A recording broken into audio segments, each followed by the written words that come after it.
एक दिन हजरत इब्राहीम अलैहिस्सलाम को अल्लाह ताला का हुक्म मिला कि वो सीरिया की तरफ सफर करें। सफर के दौरान जब वो नमरूद की सल्तनत की सरहद पार करके आगे बढ़े तो एक अजनबी मुल्क में दाखिल हुए।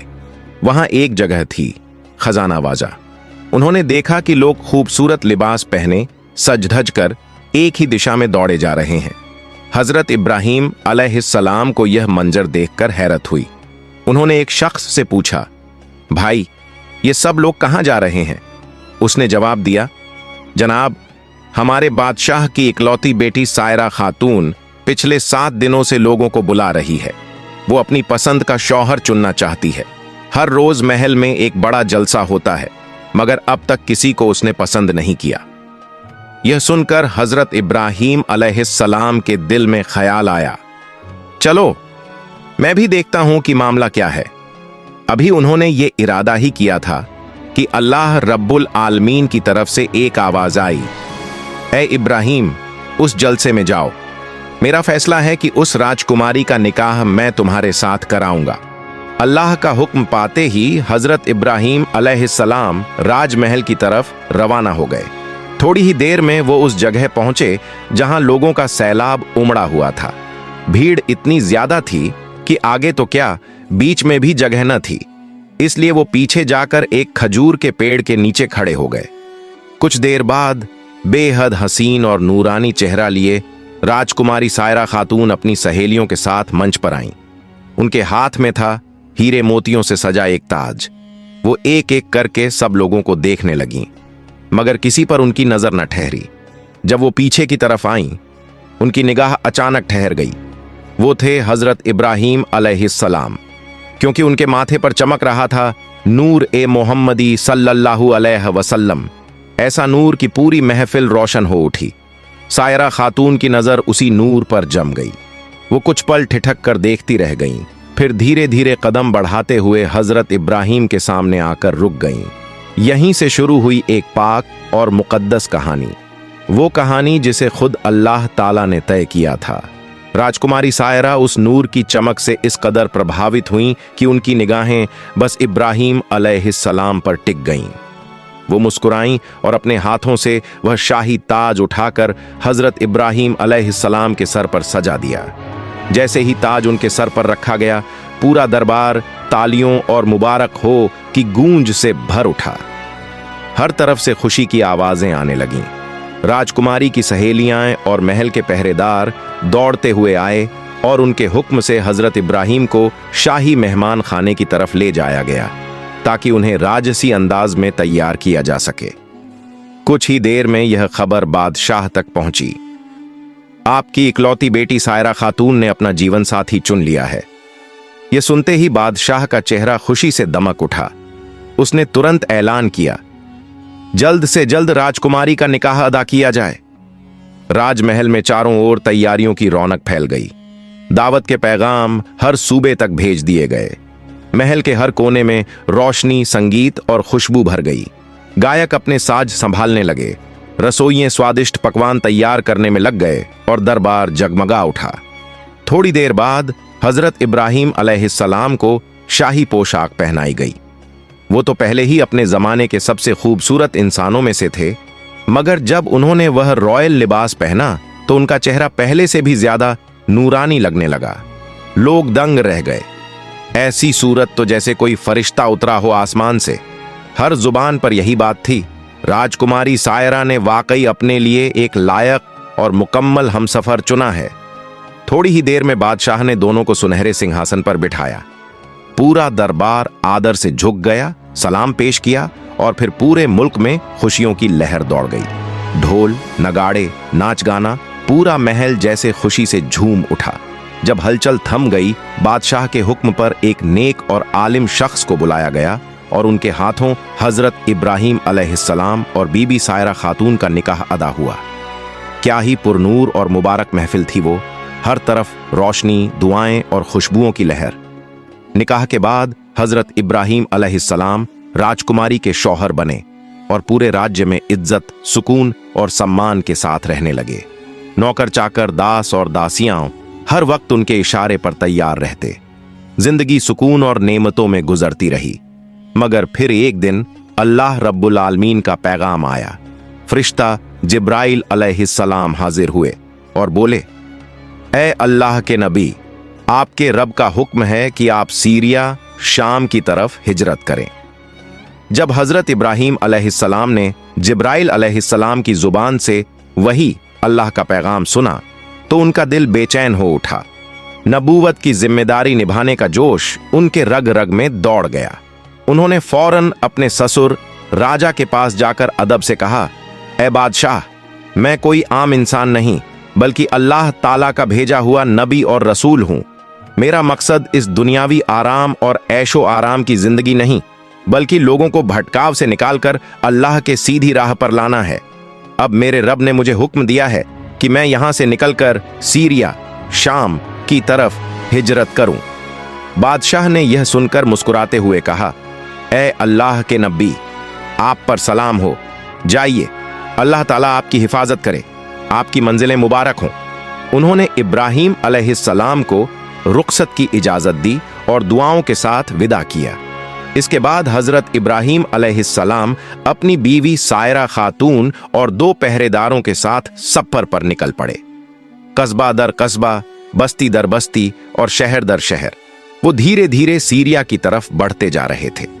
एक दिन और एक रात के सफर के बाद वो मिस्र की सरहद पर पहुंचे। वहीं कुछ मुसाफिरों से उनकी मुलाकात हुई।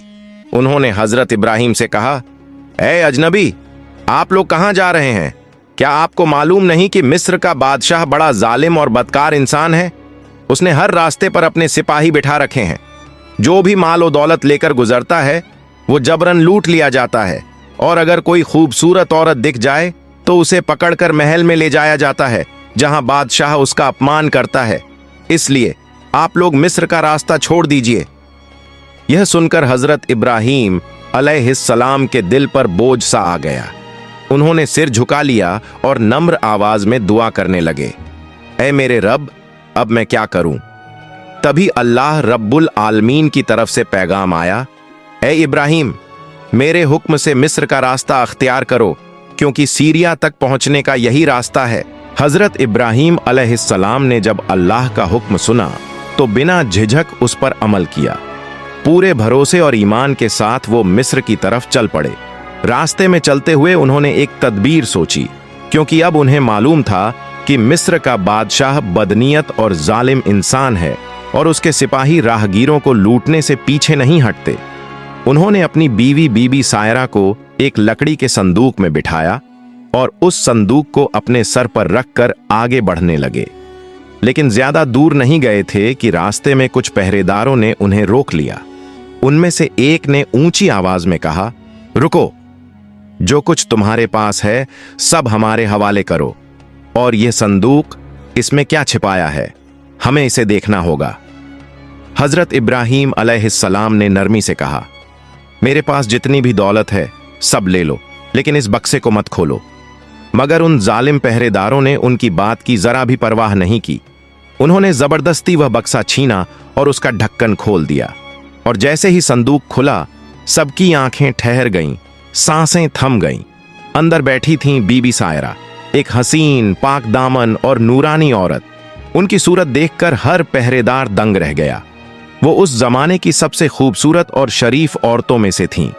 फिर शुरू हुआ एक अजीब सा मुकाबला। हर सिपाही चाहता था कि वो इस हसीना को बादशाह के सामने पेश करे ताकि इनाम उसे मिले, क्योंकि उस वक्त मिस्र के बादशाह ने ऐलान कर रखा था, जो मुझे खुश करेगा मैं उसे सोना चांदी से नवाज दूंगा। बस लालच ने सबको अंधा कर दिया। हर एक सायरा खातून को अपनी तरफ खींचने लगा। खींचतान और हलचल के बीच वो सभी मिलकर बीबी सायरा को राजमहल की तरफ ले जाने लगे। हजरत इब्राहीम अलैहिस्सलाम और उनके 2 साथी बेबस निगाहों से ये मंजर देखते रहे, लेकिन सब्र के साथ उनके पीछे चलते रहे। थोड़ी देर बाद वो राज दरबार पहुंचे। पहरेदारों ने बीबी सायरा को बादशाह के सामने पेश कर दिया। राजा ने जैसे ही उनकी सूरत देखी, उसकी नजरें ठहर गईं। वो हैरान होकर बोला, वाह, कैसी हसीना है ये। उसने खुश होकर पहरेदारों को ढेरों इनाम दिए। फिर हजरत इब्राहीम की तरफ देखकर पूछा, ए अजनबी, ये औरत तुम्हारे साथ क्या लगती है? हजरत इब्राहिम अलैहिस्सलाम ने पूरे सुकून से जवाब दिया, वो मेरी बीवी है। राजा का चेहरा एकदम बदल गया। उसकी आंखों में लालच और घमंड चमकने लगा। वो जोर से बोला, अपनी बीवी को मेरे हवाले कर दो। हजरत इब्राहिम ने ठहर कर कहा, वो मेरी पत्नी है, मैं उसे किसी के हवाले नहीं कर सकता। राजा गुस्से से चिल्लाया, अब तुम्हारी राय की कोई जरूरत नहीं। राजा का चेहरा अब हवस और घमंड से भर गया। वो बोला, ये औरत अब मेरी होगी और हमेशा मेरे पास रहेगी। फिर उसने अपने नौकरों और दासियों को हुक्म दिया, इसे नहलाओ, खुशबुओं से महकाओ, शाही लिबास पहनाओ और इसे मेरे कमरे में ले जाकर बिस्तर पर बिठा दो। दास दासियों ने हुक्म के मुताबिक बीबी सायरा को अंदर ले जाकर खूबसूरती से सजा दिया और फिर उन्हें राजा के कमरे में बिठा दिया। उधर हजरत इब्राहिम अलैहिस्सलाम दरबार के एक कोने में बैठकर अपने रब के सामने हाथ उठाए दुआ कर रहे थे। ऐ मेरे रब, मेरी बीवी की इज्जत और पाक दामनी की हिफाजत फरमा। अल्लाह ताला ने अपनी रहमत से उनके सामने से पर्दा उठा दिया ताकि वो दूर बैठे हुए भी सब कुछ साफ देख सकें। जब बीबी सायरा कमरे में बैठी थीं, तो राजा धीरे धीरे वहां पहुंचा। उसने दरवाजा खोला और सायरा को देखकर बोला, आओ ऐ हसीना, मेरे पास आओ। इतनी खूबसूरत औरत मैंने कभी नहीं देखी। आज तुम मेरी हो। मैं खुशनसीब हूं कि तुम्हें पाया। ये कहते हुए वो आगे बढ़ा। सायरा को छूने की कोशिश की, मगर उसी पल अल्लाह का अजाब उतरा। राजा के दोनों हाथ एकदम सुन्न हो गए। वो कांपने लगा, पीछे हट गया। उसके चेहरे पर दर्द और डर साफ झलकने लगा। वो हकलाते हुए बोला, ए पाक औरत, मुझसे गलती हो गई, मुझे माफ कर दो, मुझ पर रहम करो। मैं तौबा करता हूं, तुम्हें कभी हाथ नहीं लगाऊंगा। राजा की हालत देखकर सायरा के दिल में रहम आ गया। उन्होंने हाथ उठाए और रोते हुए दुआ की, ऐ मेरे रब, इस आदमी को हिदायत दे दे और इसे शिफा अता फरमा। सायरा की दुआ कबूल हो गई। अल्लाह ताला ने राजा के हाथ तुरंत ठीक कर दिए। राजा कुछ देर तक खामोश होकर सायरा को देखता रहा। फिर से उसकी नीयत डगमगाई। वो उठकर सायरा के करीब जाने लगा, उसे गले लगाने की कोशिश की, लेकिन जैसे ही वो आगे बढ़ा, अल्लाह का गजब फिर से उतर आया। राजा के दोनों पांव जमीन में धंस गए, घुटनों तक। वो डर से कांपने लगा, चीखने लगा, सायरा, मुझे बचा लो, मेरे लिए दुआ करो, मैं तौबा करता हूं, मुझ पर रहम करो। बीबी सायरा ने सख्त लहजे में कहा, अल्लाह के साथ मजाक करने की सजा इससे भी ज्यादा भयानक हो सकती थी। मैं तुम्हारे लिए दूसरी बार दुआ नहीं कर सकती। मेरे शौहर एक नबी हैं, हजरत इब्राहिम अलैहिस्सलाम। वो इसी महल के बैठक में हैं। जाओ, उनसे माफी मांगो। मैंने एक बार तुम्हारे लिए दुआ की थी, अल्लाह ने तुम्हें माफ कर दिया था, मगर तूने फिर वही गुनाह दोबारा किया। सायरा ने सख्त लेकिन सच्चे लहजे में कहा, तूने मेरी तरफ बुरी नजर डाली थी।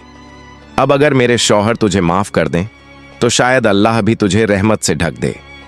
राजा पूरी तरह बेबस हो चुका था। उसने कांपती आवाज में हुक्म दिया, इब्राहिम को अंदर लाओ। नौकर भागे और हजरत इब्राहिम अलैहिस्सलाम को दरबार में पेश किया गया। जब लोगों ने राजा की हालत देखी, किसी ने हैरानी से देखा तो कोई हंस पड़ा, लेकिन उन निगाहों और हंसी ने राजा का दिल तोड़ दिया। वो फूट फूट कर रोने लगा और कांपते लहजे में बोला, ऐ अल्लाह के नबी, मैंने आपको नहीं पहचाना, न आपकी बीवी को। अज्ञानता में गुनाह कर बैठा। खुदा की कसम, मेरे लिए दुआ कीजिए कि अल्लाह मुझे माफ कर दे और मेरी हालत ठीक कर दे। हजरत इब्राहिम अलैहिस्सलाम ने सर झुका लिया, फिर पूरी तवज्जोह के साथ दुआ की, ऐ मेरे रब, इस बादशाह को हिदायत दे दे और अपनी रहमत से इसे शिफा अता फरमा। दुआ खत्म हुई और सबकी आंखों के सामने करिश्मा हो गया। राजा का जिस्म ठीक हो गया। जो पांव जमीन में धंसे थे वो बाहर निकल आए। राजा सिसकते हुए हजरत इब्राहिम के कदमों में गिर पड़ा। कहने लगा, जनाब, मैंने आपकी बीवी के साथ जो गुस्ताखी की उसकी सजा आप मुझे दे दीजिए, मगर मुझे तौबा का मौका दीजिए। मैं वादा करता हूं अब जिंदगी भर कभी गुनाह नहीं करूंगा। राजा की सच्ची तौबा देखकर हजरत इब्राहिम अलैहिस्सलाम की आंखों में रहमत उमड़ आई।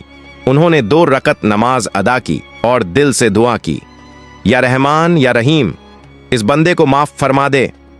दुआ के असर से राजा का दिल बदल गया, आंखों से अश्क बह निकले। वो सायरा और इब्राहिम अलैहिस्सलाम के मौजज़े को देखकर हैरान रह गया। उसे यकीन हो गया ये दोनों कोई आम इंसान नहीं बल्कि अल्लाह के चुनिंदा बंदे हैं। उसने दोनों को अपने महल के सबसे ऊंचे और सम्मानित मुकाम पर जगह दी। अब हजरत इब्राहिम अलैहिस्सलाम उस दरबार में एक इज्जतदार सलाहकार के तौर पर रहने लगे। उन्होंने सोचा अगर इस बादशाह को सही इस्लाम की तालीम दी जाए तो उसके जरिए पूरे मिस्र में अल्लाह का पैगाम फैल सकता है। उन्होंने अपने रब से इजाजत मांगी और अल्लाह ने अपने नबी की दुआ कबूल कर ली। फिर कुछ अरसा उन्होंने वहीं रहकर बादशाह को नसीहतें दीं। रियासत से जुल्म मिटाओ, भ्रष्टाचार और नाइंसाफी को खत्म करो, अपहरण और ज्यादती को रोक दो। इस तरह मिस्र की धरती पर हक, इंसाफ और रहमत का नूर फैलने लगा। हजरत इब्राहिम अलैहिस्सलाम ने फरमाया, ए बादशाह, अब इस मुल्क को अल्लाह के कानून और इंसाफ के उसूलों पर चलाओ, क्योंकि यही रास्ता हक और अमन की तरफ ले जाता है। बादशाह उनके इल्म, अखलाक और रहमत भरे किरदार से गहराई से मुतासिर हुआ। उसने सर झुकाकर कहा, ए नबी ए खुदा, आपकी वजह से मेरी जिंदगी बदल गई। अल्लाह का लाख लाख शुक्र है कि उसने मुझे हिदायत दी। वक्त गुजरा और धीरे धीरे पूरे मिस्र में ला इलाहा इल्लल्लाह की सदा गूंज उठी। लोग झुंडों के झुंड हजरत इब्राहिम अलैहिस्सलाम के हाथ पर इस्लाम कबूल करने लगे।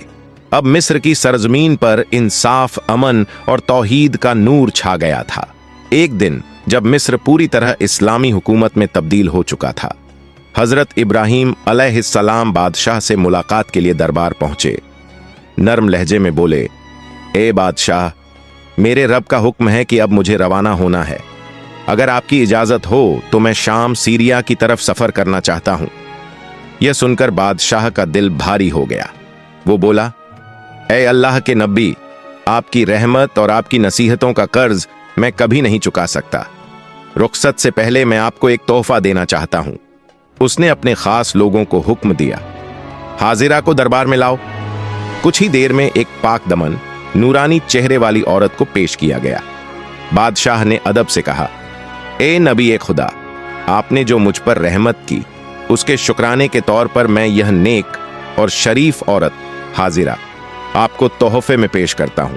प्यारे दर्शकों, यहां जानना जरूरी है, यही बीबी हाजिरा अलैहिस्सलाम आगे चलकर वो मुबारक खातून बनी जिनके घर में हजरत इस्माइल अलैहिस्सलाम का जन्म हुआ और जिनकी याद में आज भी सफा मरवा की सई और जमजम का चमत्कार याद किया जाता है। इन्हीं की नस्ल से आगे चलकर हमारे प्यारे नबी रहमतुल लिल आलमीन हजरत मोहम्मद तशरीफ लाए।